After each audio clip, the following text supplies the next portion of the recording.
Okay, so we're back at it again with the old 55 Jeep Wagon. Get a battery in this thing, pour some gas down her gullet, and see what we got.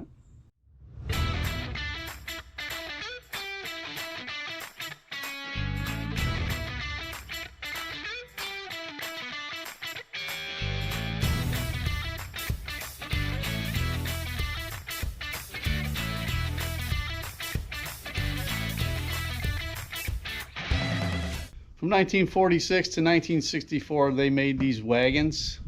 And these things were considered the very first SUVs.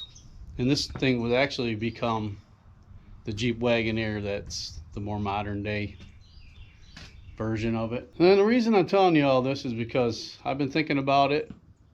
And anybody who's going to want this thing is probably going to want it in the most original condition that they can get it in. So if that means that we have to spend a little bit more up front, I think we can make it off the back end. After a little pondering and a little research, we should not be doing the chassis swap. For that reason, quite obviously, a lot of the parts for this, as you can imagine, are pretty expensive. And a lot of them were old technology. And what I mean by that is, from some of the research that I've done, I think these things were originally 6-volt. And you can see somebody has changed it to an alternator, took the generator out.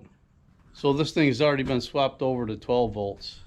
So I'm thinking like new dual master cylinder brakes are a must. This probably would have had a single pod. I'm sure it would have had a single pod master cylinder, which, you know, is not very safe. So we will do that. All the suspension needs to get changed, and that's going to get real expensive fast. New shocks, new springs, new shackles, bushings, whatnot, possibly a new steering box, all new brake system. We're going to have a lot of money tied up just in the chassis alone, and then we can talk about overhauling the engine. I'm hoping that this engine starts and runs decently so we don't have to get into that headache. Transfer case, don't know. The rear end we already know is junk, so that'll have to be totally rebuilt. Transmission, I don't know. Being that it wasn't running and driving, we don't really know much about it. So I'm thinking we just go ahead and rebuild them while we got the thing apart, and then we won't have that headache when we put it all together and find out, oh man, we should have rebuilt the transmission or rebuilt the transfer case. So like I said, spending that money up front, I think we're going to get it back on the back end of the deal. So they said this thing will run off a bottle, so let's just see if we can't get this thing started first of all, and just see exactly how she runs, what it takes to get it running, all that good stuff. Then eventually we're going to go ahead and blow this thing apart, pull the body up off the chassis, which is going to be an adventure in itself, considering I have the rudimentary of tools to work with. But space already is at a premium. So I'm thinking now we may have to take all these parts and shelving and move it into the actual garage attached to the house, just to give us that much more working space. Because once we start pulling this thing apart, you know, we're going to run out of space fast. I did already go through and lubricate all the bolts and sprayed everything down that needed to get sprayed down to get it ready to pull apart. Looking at the back end of this thing, I'm not even sure, is this going to be possible to put back together? I mean,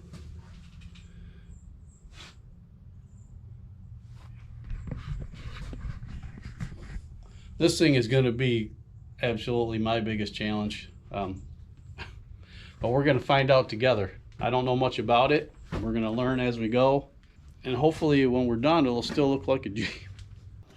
Alright, so while we wait for our battery to charge up, let me just show you some of the creative wiring going on under here. Yep. And got this up to the coil. It's like a lamp cord going all the way over here. Nothing wrong with that, huh? It's a good thing I've already ordered a painless wiring kit for this thing, so we can get rid of this nightmare.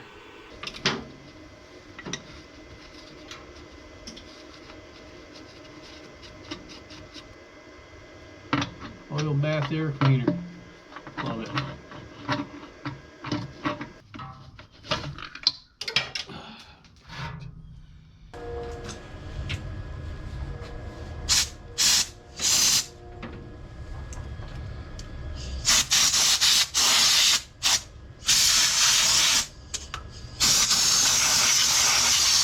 I found some casting numbers over here on this manifold.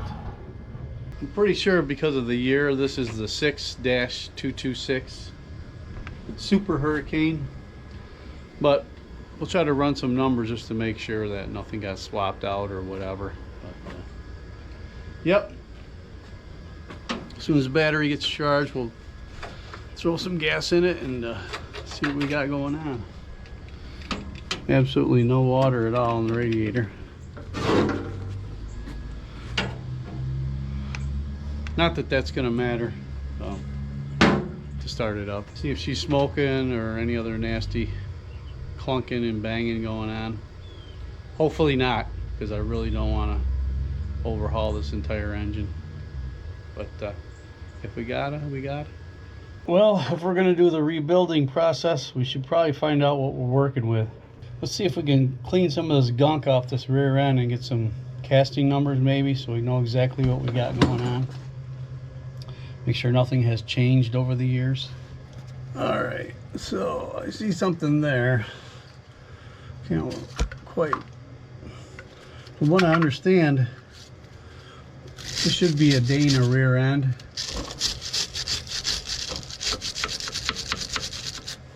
But you never do know. Can't really read that. What does that say? 1/8. Oh, wait a minute. I think it is. Is that a 44? Does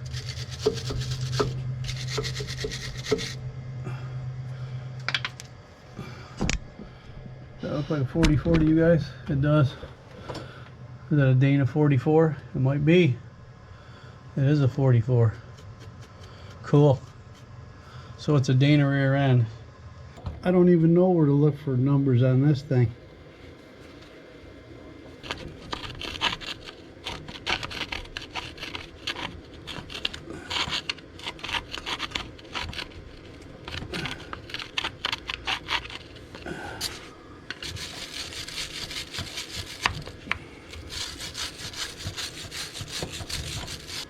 There's something there. I've never worked on a four-wheel drive vehicle ever, so this would be my first four-wheel drive adventure, that's what they say. I know absolutely nothing about it, but we're gonna figure it out.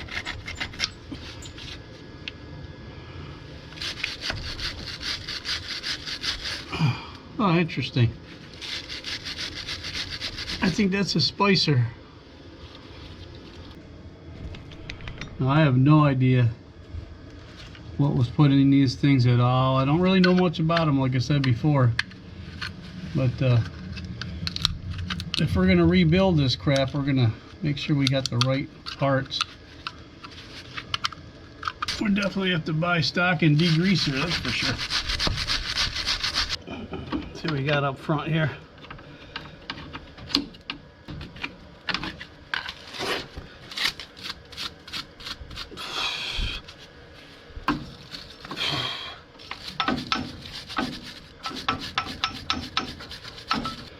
We got some numbers on it, but I can't read it.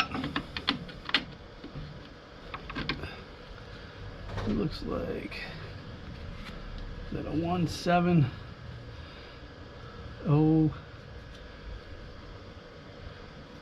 1708. I don't know, I can't read it. Well, there's numbers on this thing. I'm not sure which one I should be looking at though. But I guess we'll run them all. We'll figure it out.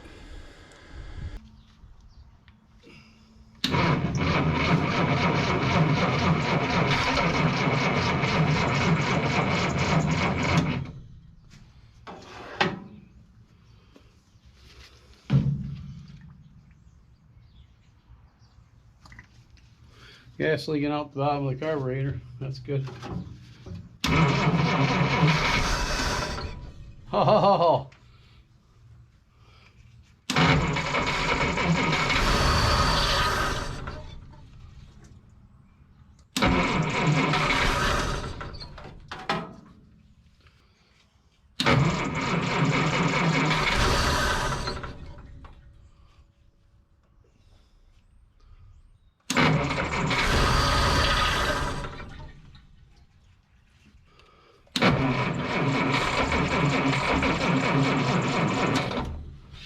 She's trying to run.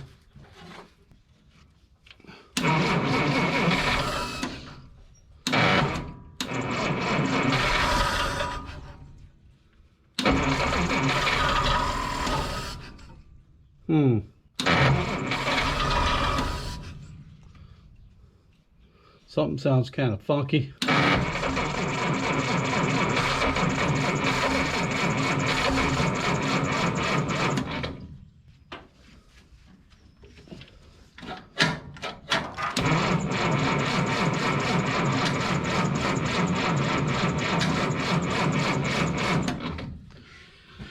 Well, she's trying to run, fellas.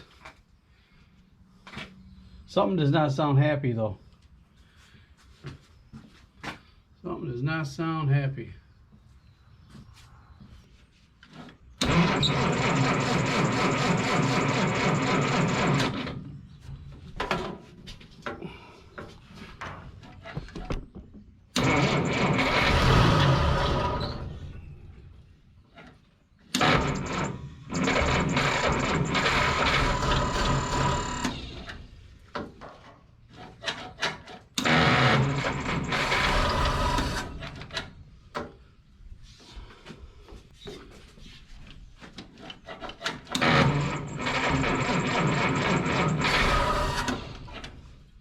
The starter does not sound happy anymore.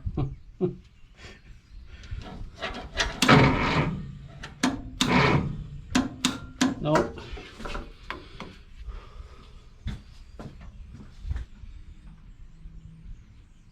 She's smoking too. She's probably done right there. Yep. But from a little spitter and sputtering that she did, it sounds like it's gonna run. So I guess we're gonna have to figure out where to get a starter for this. If there's anything that interchanges with it or something, I don't know. But let me go get online and see what we can come up with. Alright, so we're back out in the garage on a brand new day. The last time we almost got the old flathead to start. I think the majority of the issue was a lack of continuous gasoline to the carburetor. So we're going to go ahead and grab a electronic fuel pump and a can of gas, hook it up to the carburetor so it has a continuous source of gasoline. I think it would have started had I done that in the beginning, but we didn't, so we're going to backtrack. And while we wait for the auto store to open, we're going to go ahead and start tearing this thing down. Maybe pop the doors off, see if we can't get that tailgate off of there, and just start stripping maybe the glass out. All the stuff we can do while we're waiting for. Oh, and speaking of parts,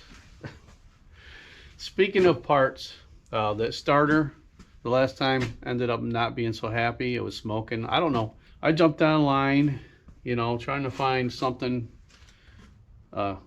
compatible that would bolt up to this engine and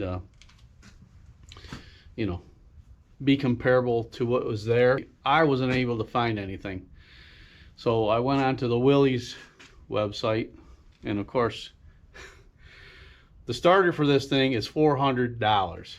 Just to give you a little comparison as to why I didn't want to go back to doing all original on this thing, you can buy a starter for a small block Chevy, one of those new fancy small high torque starters, like $53. Okay, so again, I reiterate the fact that the parts for this thing are going to be astronomical, just because there's not a lot out there. From what I've seen, there isn't a huge aftermarket of parts for these things. You can get a few parts here and there, but you know, obviously not like a Chevrolet or a Ford or a Dodge. Muscle car parts are everywhere. For something like this, very, very limited. So, having said all that, what we're really looking to do at this point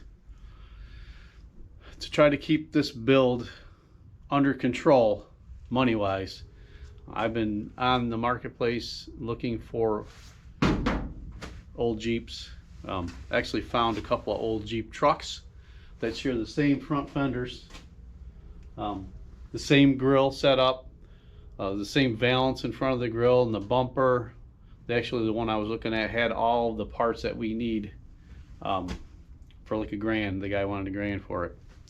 So I'm thinking that's probably the smartest way to go with this, to grab an old vehicle and scavenge parts off it rather than go into a money pit on this thing trying to source new parts or parts that people have refurbished like on eBay and they're selling for astronomical amounts of money.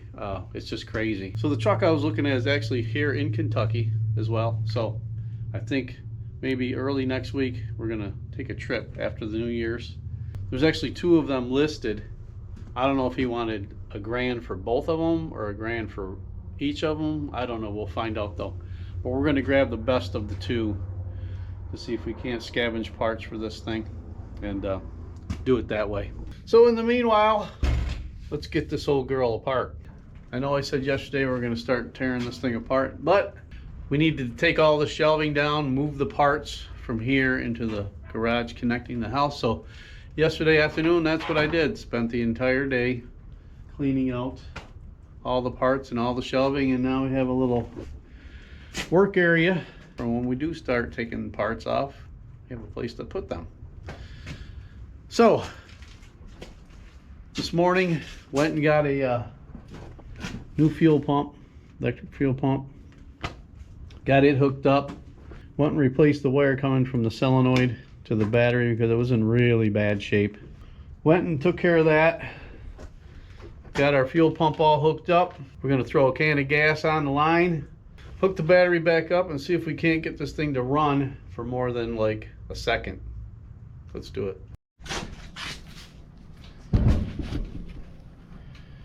All right, fellas, well, take a look down there. When I start this fuel pump up, check this out. Oh yeah, he's majorly leaking. That's probably why it wouldn't stay running. I mean, it is pouring out of that carburetor. I think we're going to remove the carburetor and rebuild it much sooner than we had anticipated. So I guess we're going to go back to starting the disassemble, and we're going to have to put this run thing on hold for a little bit. I will go ahead and order a carburetor rebuild kit for this. I did not order that $400 starter yet. I was kind of hoping that this one would kick it over, hopefully enough to start it before it actually croaked all together, but okay, that's the way it goes. So let's get this thing apart. Got those two came out pretty easy. This one came out pretty easy. This one's going to give us a hard time. So of course, you know, it's always got to be one in the crowd.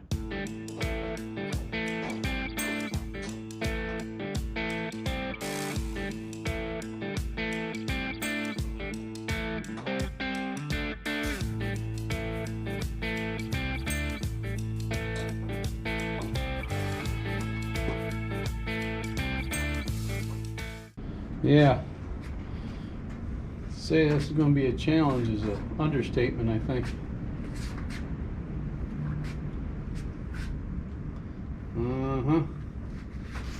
Like I was saying before about the parts thing, I shouldn't have said there isn't a scarce supply of parts. Depends on what you're looking for, actually. The Willy sites do have all the rebuild and overhaul kits for the drivetrain and the chassis and all that. Mainly what I was talking about is body replacement parts like doors. You can't get doors. This tailgate is a perfect example of what I'm talking about. You can't get this aftermarket. Fenders, the front fenders, they're not available. So the only way you can really source stuff like this is to find an old parts car. That's probably what we're gonna have to do to get this thing even close.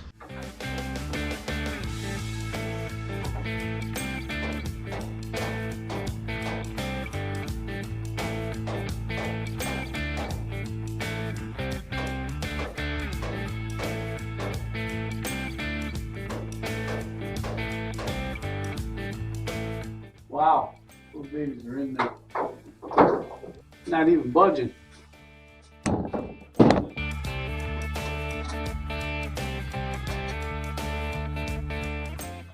Let the bagging and tagging begin.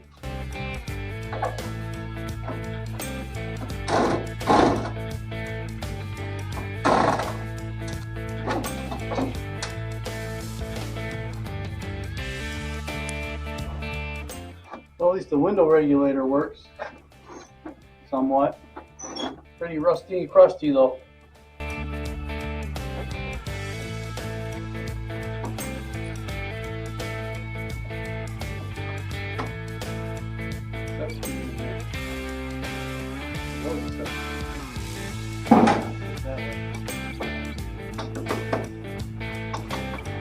Ain't in there no more.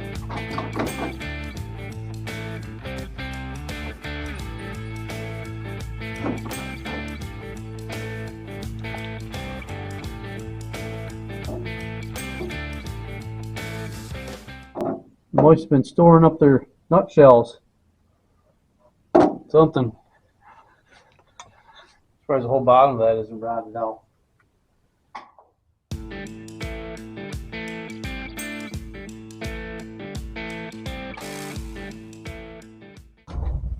Tell you what, I pitched a fit when I had to pay $30 for this light. It's pretty handy. I would buy it again. Oh, look at here, more mouse nests, huh? Go figure. All right, we started the tear down. We started the bagging and tagging process. Saving all of our bolts and screws and whatever. Obviously, we're not going to use those, but we're going to use those to guide us to the new hardware that we need. And as you can see from before, we certainly have our work cut out for us. I think this is a lost cause. We're going to have to try to do something though, because unless I find another wagon with a tailgate that's in halfway better shape than this one, we got to use it. As you can see, the mouse surprises just keep on going. 2 nests in there up over the visor, so we're going to have to get that cleaned out. Yummy. Didn't get a whole lot done today. Found out that our carburetor needs to be rebuilt before we can do anything. Started to tear down. I have a lot of other things I need to do today, so we're going to cut it short today, but we will be back at it again tomorrow, so we'll see you then. Okay, so we're out here once again on the old 55 Jeep.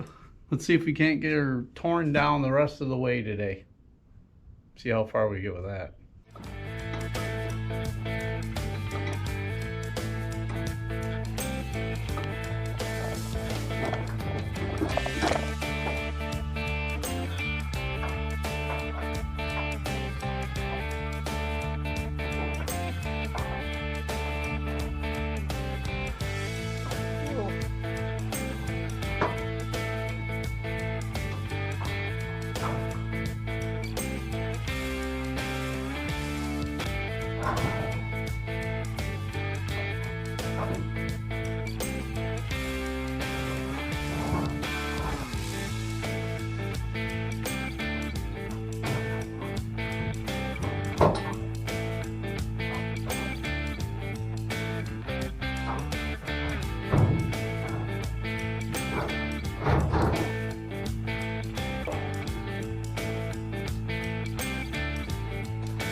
Take this baby over to the bench and see exactly what we're working with here.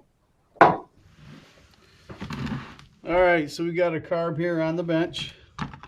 We're just gonna, all I'm interested in doing right now, we're not gonna take it apart, but I want to find some numbers on this thing so we can identify it and get the right rebuild kit for it.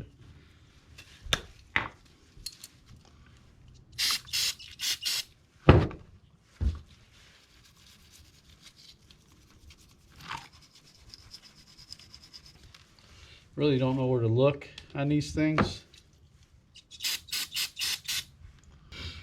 There's a bunch of patent numbers on that side. This one has some numbers. It looks like M97 2467S, it looks like. Okay, this one says, I don't know if you guys can see that, Carter YF, made in the USA. So I think that's what we need, the Carter YF rebuild kit. All right, let's keep ripping her down.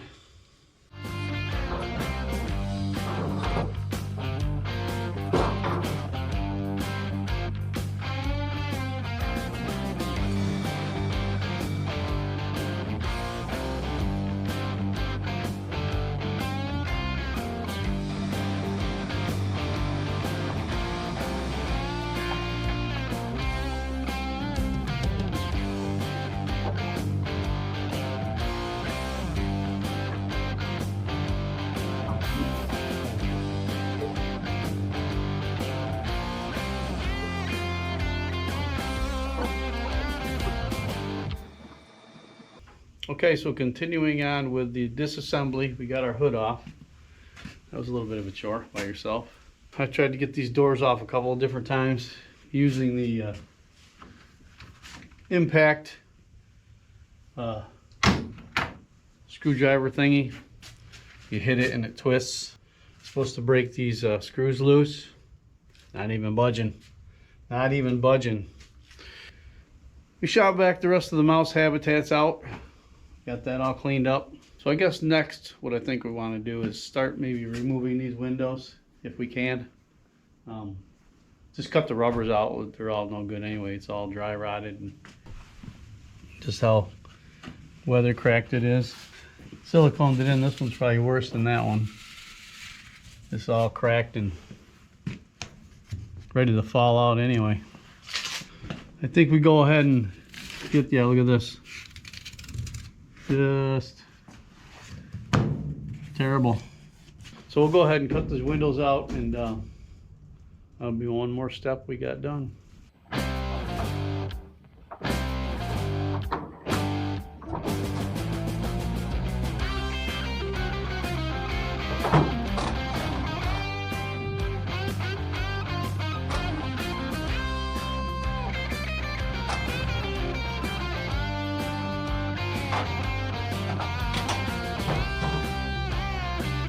Is that supposed to be metal in there?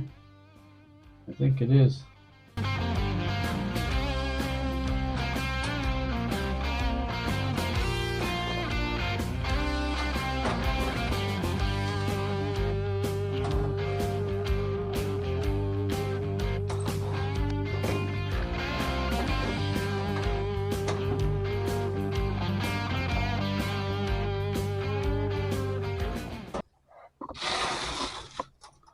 This one isn't quite as bad as that one. Definitely got some metal work to do, for sure.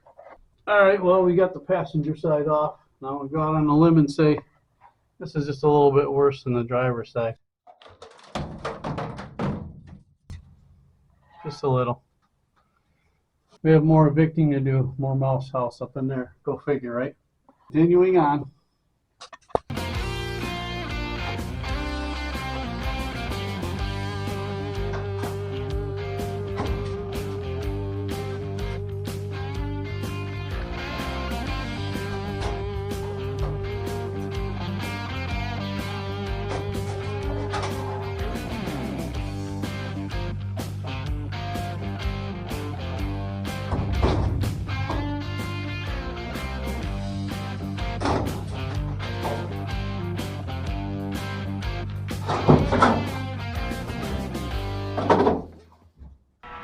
All right, so we made a lot more progress. We got the glass out. We got all the mouse nests evicted. Doors, this is like the third time I've soaked them down. But we could probably take them from here. You can see somebody's already tried. Unsuccessfully, I would imagine. They'll pull the hinges out of the pocket.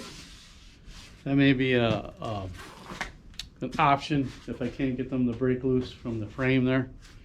But another issue is this overhead tailgate. I don't see any bolts holding that up there. Oh, I guess right there maybe, huh? Yeah.